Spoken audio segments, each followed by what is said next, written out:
มักตูนหอมมักฝักแสบมาอีกแล้วเด้อพี่น้องหอมมักตูนในแกงหอมหรือว่าบางคนเอาไปเฮ็ดมีกล้วยพันธุ์กินก็หอมดีก็มักฝักแสบนึ่งก็เน้นดีมักฝักเนื้อเน้นนะได้ต้องการติดต่อด่วนจักหน่อยหมดก่อนเด้อนะใหม่ๆสดๆมาอีกแล้วมักต้นหอมมักฝักแซ่บไปเฮ็ดน้ำมักฝักก็ได้นะ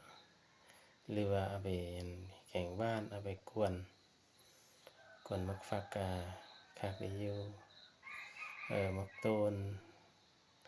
กะแกงหรือว่าเฮ็ดมีกล้วยพันธุ์กะหอมดีเนาะท่านใดต้องการติดต่อด่วน